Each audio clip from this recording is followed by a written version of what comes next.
Today, I have the great pleasure of speaking with Mahoganey Jones from Event Specialist in Canada. Her career is absolutely the poster child of a true entrepreneur. Enjoy my conversation with Mahoganey Jones.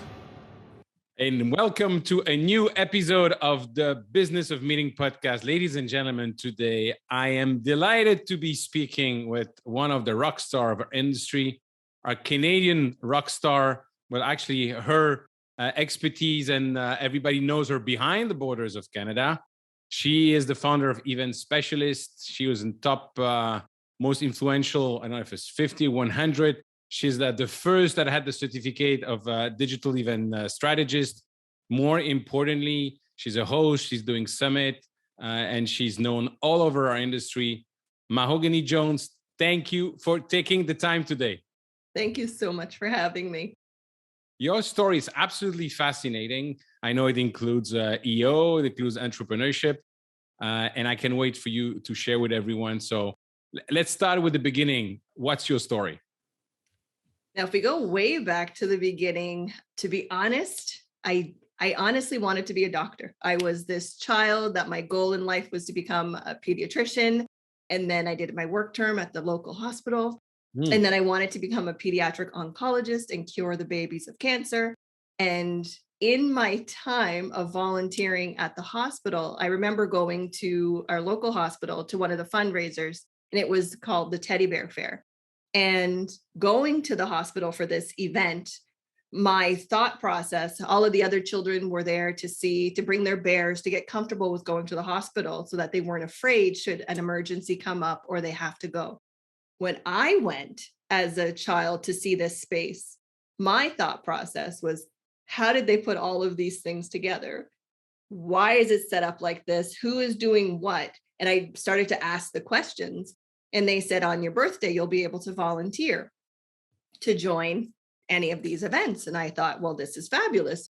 So then my 14th birthday marked my first volunteer role at the hospital. And then for that role, I was an elf. And then started to ask even more questions. I'm like, this festival of trees, you're raising money. Where's the money come from? Why are we choosing this? Wow. And where did all of the elements come from? And then that's where I realized that there's more to an event than what the eye can see. But even then, 14, still wanted to be a doctor, ended up getting hired from the hospital to be part of fundraisers and be on the events team, but still always saw it as a way to pay for school. So my whole career, I've only ever actually worked as an event professional, which is very funny. I worked coming out of high school. My jobs in university was to plan career fairs and all of these things. And again, I'm like, oh, well, these are great ways to pay for school to become a doctor. And it wasn't until I actually had a role as a kinesiologist. So I guess technically I had a job, but I had my first job out of university. And my mentor at the time said, why is it that you don't do events? And I was like, well, that's really a question. Like, that was really what I was like, no, that's a cool way you pay for school. That's what we do to get our education. I'm here as a kinesiologist. I'm going to become, the next best disability management professional. Don't ask me why I ever went into that, because I didn't like it, but I just thought it was cool. And then even in that role, they said, well, why don't you join our different fundraising campaigns and join the events team to help plan some of the campaigns for the provincial government. Amazing. So then here we are. So you're kind of still taking care of kids, because you see sometimes when you're running the events, everybody goes like, so where do I go now? What do I do now? Absolutely. And still in the medical field, to be honest with you, which is kind of cool. Comes back full circle. How did you plan the career fairs for which organization? For Dalhousie University, actually. And because I was in the School of Interprofessional Health, we were also doing health fairs. So nursing schools, like when you're looking for jobs post-university. So the different hiring agencies come together at the universities to get potential candidates. That's interesting, because I was playing career fairs in Belgium in my university through an organization called ISEC. It was actually career days where all the major companies were coming to recruit the future employee with the student. So you're graduating, you've discovered this industry. what's next? What goes into your mind? Are you wondering whether it's just a career for you, or if you're going to do this for a few years, or if you want to start your own business? What's going on in your mind at that time? Funny as it is, I wasn't able to get a job in the events world once I realized it was something I wanted to try. So because my role was paying for school and I had all of this experience, I would apply for these positions and they would say, well, we need you to have a degree in event management. And I'm like, a degree in event management? I said, well, how many people do you know actually have event experience? And here I am now, have had, after having 5 years of planning experience, couldn't get a role. So like any 20-something-year-old would do, you just create a job for yourself. So I opened my own company. Event Specialist was born back in 2004. And I said, well, fine, I will plan fundraisers. And like any other 20-something-year-old, how do you get clients? I would just say, well, let me plan a conference or a trade show that would fuel my business. And I literally created a wedding show and I created a business trade show to then fuel the business. Amazing. Absolutely amazing. And the first customer you had, you remember them? First customer. I was going to say the Boys and Girls Club would actually be the very first fundraiser that I did. It was a local chapter of a Boys and Girls Club. And then my first business client was actually the Black Business Initiative in Nova Scotia. And they welcomed me, opened arms to help me get the experience I wanted. Boys and Girls Club was something that was near and dear to my heart because I was able to attend a Boys and Girls Club growing up. So to be able to help them with their fundraiser was kind of cool. So, and that's my point. When somebody starts their business, they say, oh, I don't know anybody. Yes, you do.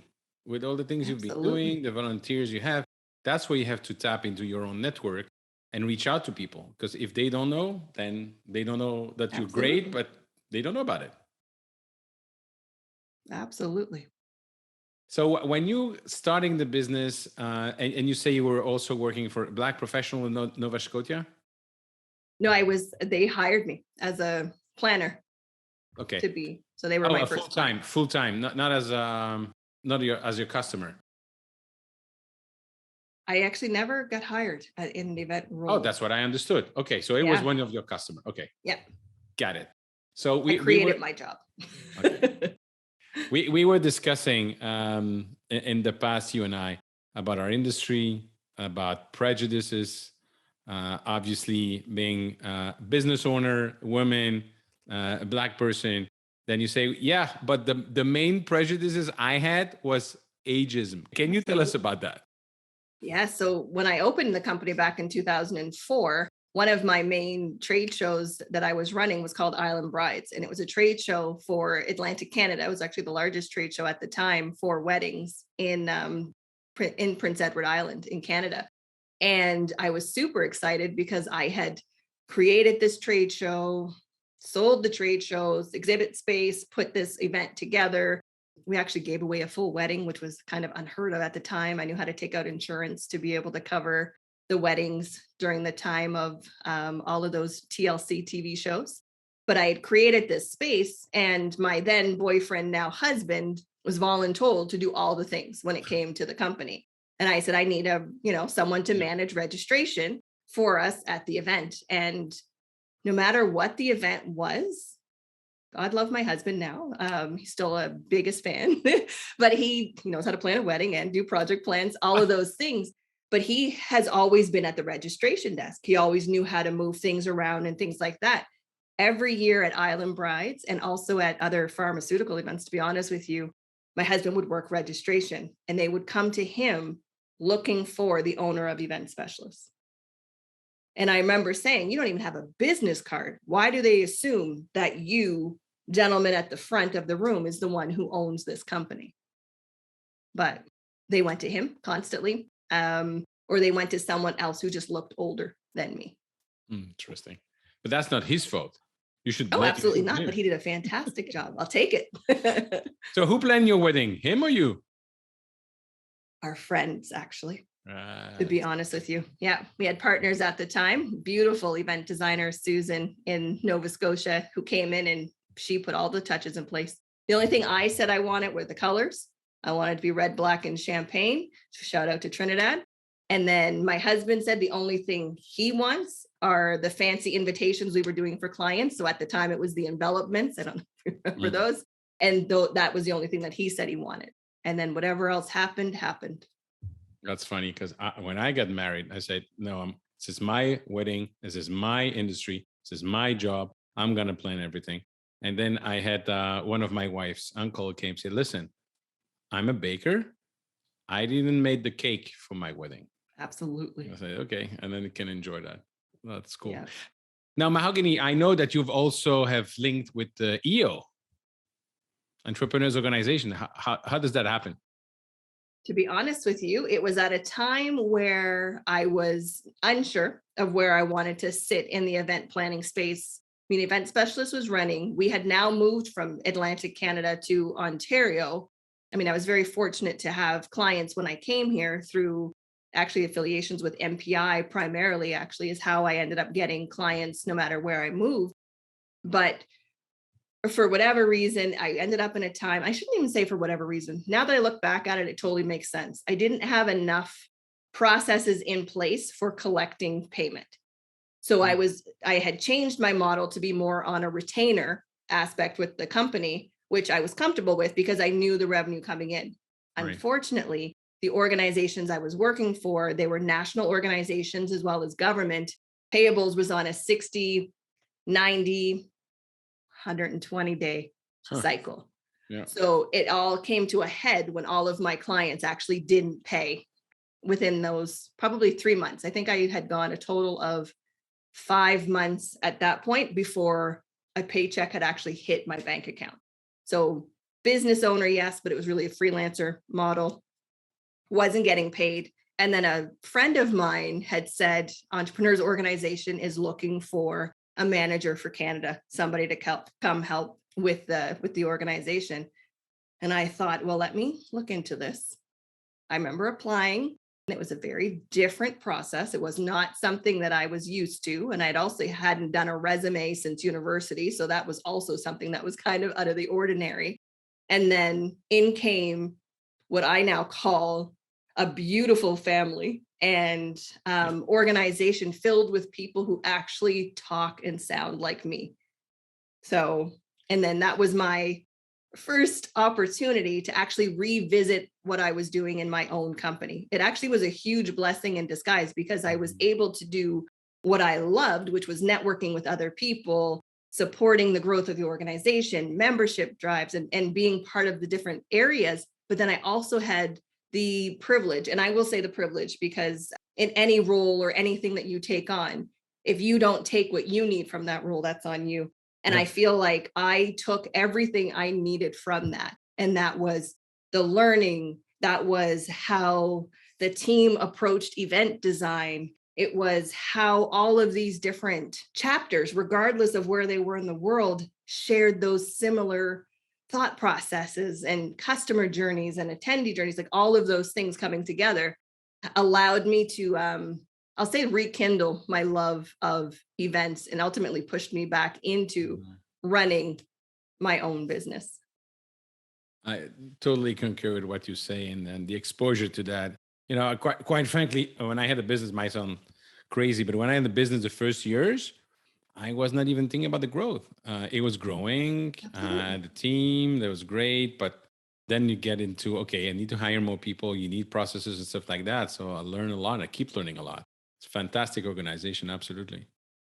Absolutely. And I want to come back to a point because you and I are not a big fan of political correctness, and we like to tell it the way it is. So, there's a lot of talk and it's good finally about diversity. But what is the challenge that you had to face or you're still facing? And what do you think should be done about that? Diversity is not a buzzword. And I think one of my biggest challenges as a Black female in the event space is that everyone is looking to fill this diversity quota. I mean, I'm the first Black graduate from my high school. I often got called to be the person to play Lisa from Saved by the Bell because I was the only Black person and Black female in a circle of friends in my university. core group. So to me, filling this bucket because you feel like you have to means you've missed the mark. I struggle when things like Black History Month. I mean, Black History Month is important. I'm not belittling the importance of it, but don't call me simply because it's Black History Month. I mean, the same can be said for any other ethnic group and culture. I feel like once it's our month is when we're in demand. I will say, in the light of George Floyd and when all of the Black Lives Matter movement began to really pick up again. I know it was a lot in the US and everyone always thinks it doesn't actually hit Canada. It did actually hit Canada as well. And there is Black history here in Canada. But I remember being called by a number of organizations who put on events because when I actually attempted to close the business in 2020 in January, I wanted to focus on my speaking career. And I had been starting to put out requests for proposals to speak. And the flurry of emails that came all of a sudden for me to speak at events was almost, I actually said it was a slap in the face. And I actually replied to a few people in saying, just because I'm hot today does not mean I'm going to now accept your request. And there was one God lover person in particular, she emailed me to speak and said, you know, I would love to get to know you. You're somebody I would like to know in the industry. I went looking for event planners, you know, Black female event planners in Canada. And I said, that's fantastic. I actually replied to the 3 other requests to speak that she never responded to.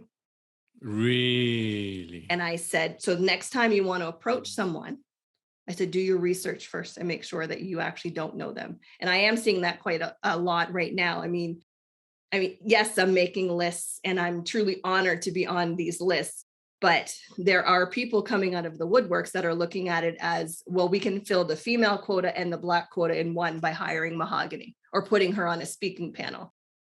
I will say the one time I did use it to my advantage, and I like to share this story, is that there was a diversity track at a specific industry conference. I won't name the conference because I think the world of them, but they had a diversity track. And on the diversity track, all I thought was, I'm not a diversity speaker, but I got asked if I would speak on the diversity track.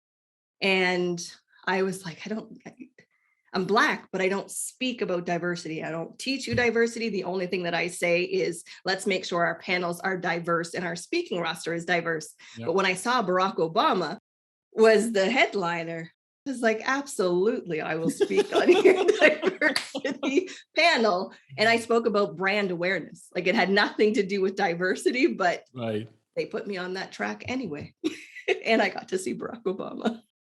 So basically now President Obama can say that he was on a panel with you. Right. Yeah. On the same speaking roster. We weren't on the same panel. We were just on the same speaking roster. Okay. I get it. No, and when you were speaking about, you know, what you've been facing, makes me smile, remind me of people saying, oh, you know, I'm not racist. I have a Jewish friend. I said, absolutely. Yeah, of course. Of course. What a joke. But again, I think that to your point, and I understand what people say, you know, we want to be more diverse, so Mahoganey fit the box. It's a slap in the face on one hand. On the other hand, I think it's better than nothing, and especially what it was in the past. As long as you're approaching it correctly. Right, exactly. That's my point. I've been talking with people that are known very well now in the DEI space. And my 2 questions are always the same. Can I be, like I am, supporting of all people with difference, and I'm supporting, of course, against racism? But could I also say that the leadership of BLM is supporting BDS, which is an organization who wants to kill the Jews or get the Jews out of Israel? So how do I go there? And on all those programs of diversity, equality, inclusion, nothing, absolutely nothing, is including the Jews. 0.002% of the populations are, where do we fit there?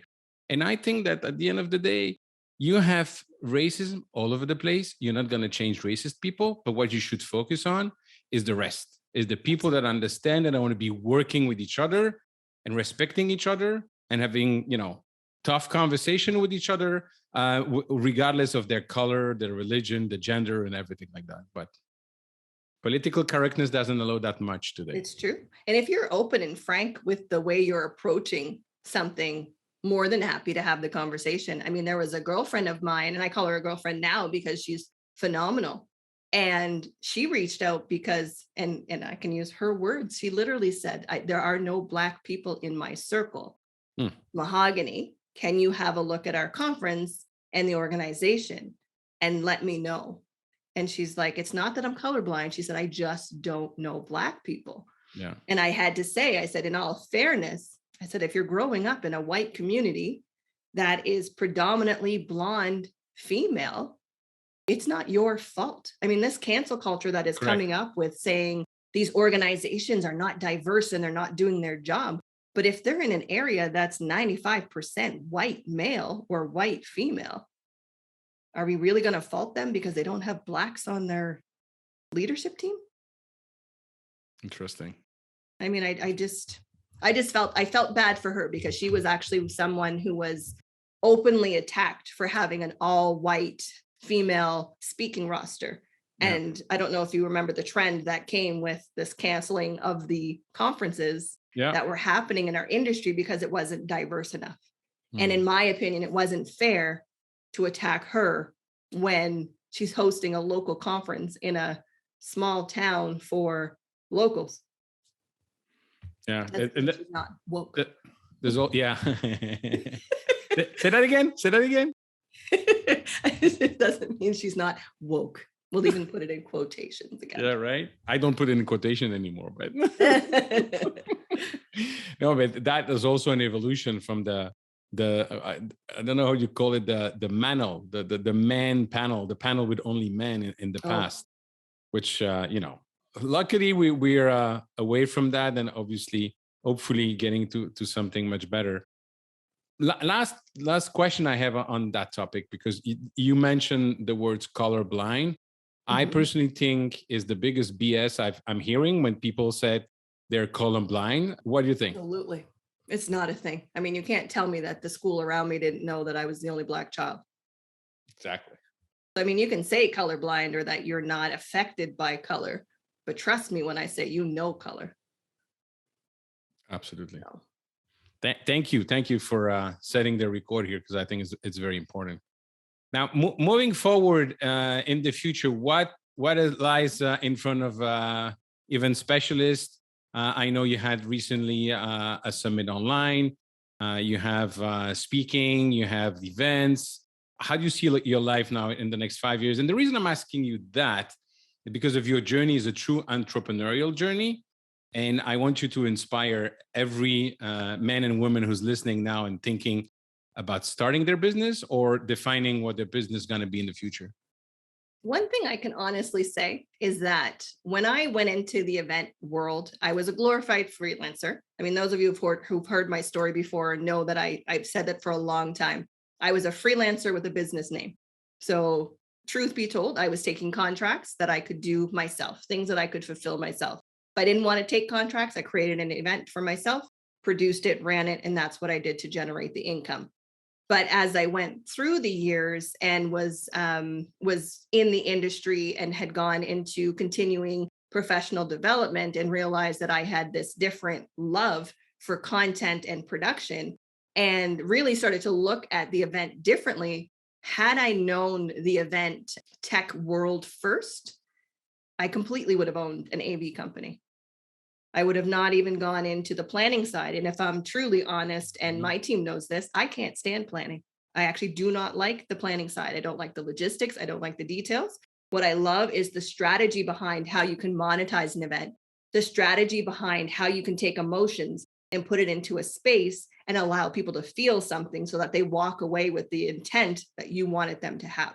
So that is more where my love is. And in the next 5 years, I will actually be fully removed from the planning side of event specialists, and that will be running separately. I mean, we will continue to deliver the services we're delivering, but I myself will be back into the teaching space, which is where I love to be. So I love to teach. I love to speak.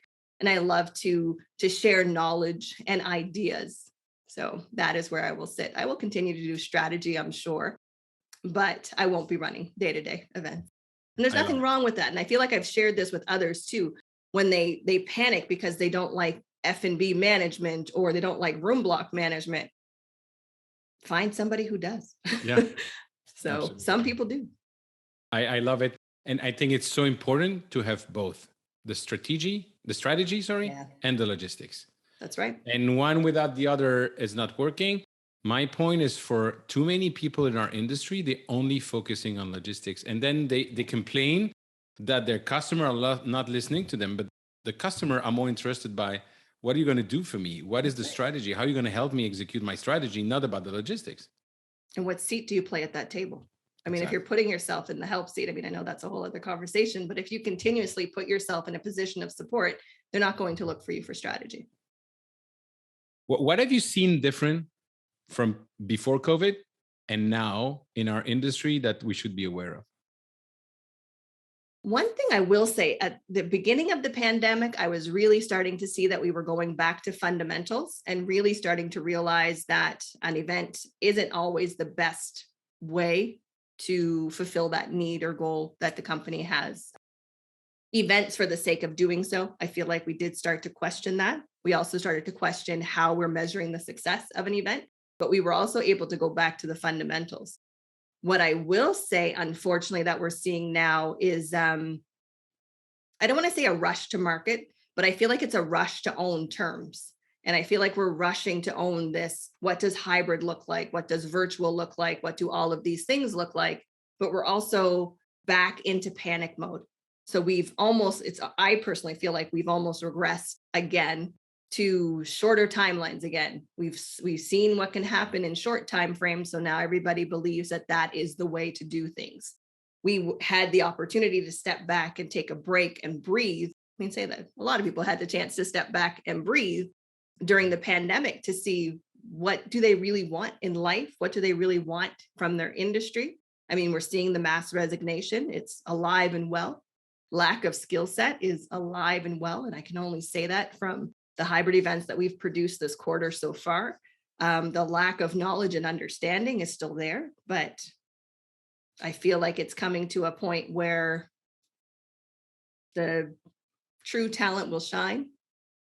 But also I'm really hoping and I'm hopeful that innovation will come back. We saw rapid innovation at the beginning Mhm. of the pandemic, but then we also saw it stagnant and stop almost really quickly so that everyone could keep up with whatever that demand was. So now I feel like it's time to settle, stop saying we're post-pandemic, stop saying we want things to go back to pre-pandemic and live in the current state. Let's follow the current trends and continue to evolve as an industry instead of seeing what we can take from previous and put it into now. So I love it. I really love it. And it's triggering another question in my mind. Do you think that human beings learn from history? will we repeat it? And we can see it over and over again. I mean, I felt like we were starting to learn. And Hmm. I really loved being able to have conversations around what does success look like now? What can success look like now? Yeah. But we have fallen back into, well, this is how we've always done things. Mm. And this is what was existing pre-pandemic. I mean, how many pre-pandemic price sheets do you have? Pricing is not the same. Let's Oh be no. realistic. So this pre-pandemic that we're looking to have doesn't exist. So One thing I really hope we've learned, and to your point about, I wouldn't call it great resignation, probably great shift, is oh, that that's a people good are one. more aware of what's important for them in their life. I read somewhere that in 2027, I think, in the US, the majority of the workforce will be the gig economy, freelancers. Absolutely. And so I would hope that in terms of balance and mental health and priorities in life, we would learn something instead of going back to, oh, we're in the top 5 of the most stressing job in the world, and be proud of that. Yeah. And we're in it with a badge of honor. And the mental health, the number of people that I've heard of, that I know that have that committed suicide. It's crazy. It's crazy, which is a really It's an astronomical rate, and it's something Yep. that I don't feel like we're talking enough about, to be honest with you. I'm sure all of the Americans listening heard me say about, but it is definitely something that we don't talk enough about, to be honest. We had that conversation last week as well with a few texts from Encore, actually. And unfortunately, they also saw the suicide rate increase based on no longer having the life that we've set up. And a lot of us in the industry, and I can speak for myself as well, our friends are in the industry, our life is in the industry, our social life is also tied to the industry. So where do you actually get reprieve from work when your whole life is work? Yeah. So yeah, definitely stuff to talk about. And that's why I have no problem to talk about it at all. Absolutely. I think that it should be taught. People should be aware of it, and also identify their own state of mind, and don't be afraid of asking for help or reaching out and calling people. Yeah. Now, just to finish on the accent, when you say about, and greetings to my friend Karen, if she's listening, Canadian living in South Florida, and also with EO. But I'm telling you that from somebody who doesn't have an accent, right? From Belgium, right? Mahoganey, I really enjoy speaking with you, and thank you for sharing your experience, your thought, your insights. It's really enjoyed that. My last question, actually coming from another Canadian, Jason Gaignard, who created MMT in Toronto. I always have this great question: when we meet face to face in 1 year, and hopefully earlier, with a bottle of champagne, what are we going to celebrate? So our pre-celebration, we will definitely have, just to say that we're going to celebrate being able to meet in person after all of our conversations. I guess we did meet at IMEX, but we'll meet again in person. Yep. In a year, we will celebrate that I am actually not in the planning seat anymore. Awesome. I'll drink to that. Thank you so much. And I look forward to seeing you live very soon. Absolutely. Thank you very much, Mahoganey, for sharing your insights, your journey, truly inspiring, and for having a straightforward talk. I just love it.